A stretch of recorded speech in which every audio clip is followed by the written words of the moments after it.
রে আঘাত পাইছে রে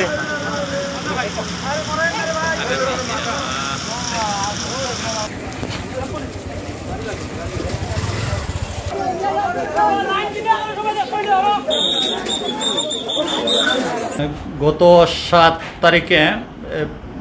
11টা থেকে 12টার ভিতরে আপনার চেঙ্গেরকাল নদীতে এই পাগলামোড়া থেকে একটা নৌকাতে ওই লোকটা ছিল যে মারা গেছে সে আপনার সে নৌকা নিয়ে এই দিক দিয়ে আসা যাওয়া করছিল ওই মুহূর্তে একটা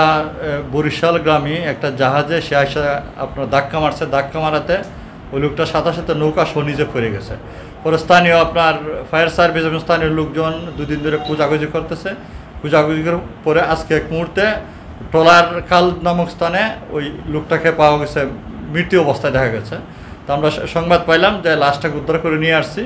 এখন এটা পোস্টমর্টম হবে পরবর্তী আইনগত ব্যবস্থা যেটা নেওয়া দরকার আমরা ওই ব্যবস্থা নেব যে ট্রলারটা তাকে আঘাত করেছে তাদের কেউ আটক করতে পেরেছেন কিনা আমার ট্রলারটা আটক করতে পেরেছেন কিনা আমরা ট্রলারটাকে আটক করছি এবং ট্রলারে যারা মাঝি মাল্লা আছে এরা ট্রলারে এখন এই মুহূর্তে আছে এখনও তারা আপনার আমাদের কাছে কোনো অভিযোগ করে নাই তারা অভিযোগের পরিপ্রেক্ষিতে যে অভিযোগ করবে অভিযোগের পরিপ্রেক্ষিতে আমরা আইনগত ব্যবস্থা নেব এই বুধবারে সকালে 11টার সময় বৃষ্টি আছে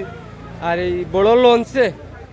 তার যে লঞ্চ আছেন ছোটো লঞ্চ আছেন ছোটো লঞ্চের মাঝে ধাক্কা খাইয়া ফালাইয়া তারে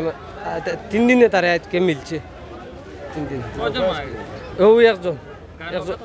নৌকা তো হে একলা নৌকাতে আছেন আর কোনো দ্বিতীয় মানুষ ঘটনা এই মাজন বাড়ি যে একটা পয়েন্ট আছে নদীর এই পয়েন্ট এই সামনে এই মূল জায়গাটা হইল গিয়া সেঙ্গরখাল নদী হইল গিয়া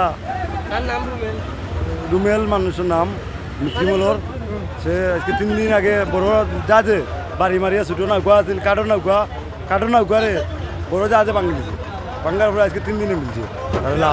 লাশ মিলছে বয়স হইব গিয়া 27-28 না তারা 4 ভাই তার বোন 3টা এখনো ঘর আছে আর একটা বিয়া দিছে জাহাজ ধরা হয়েছে আমরা ওই তদন্ত কেন্দ্রের হাওলায় আছে জাহাজ এই নদীতে আছে বান্দা আছে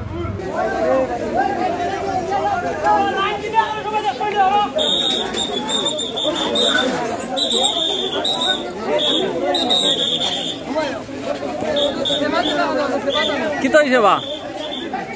কি তো হইছে ফাইল গেস পরশুদিন যে স্কিডে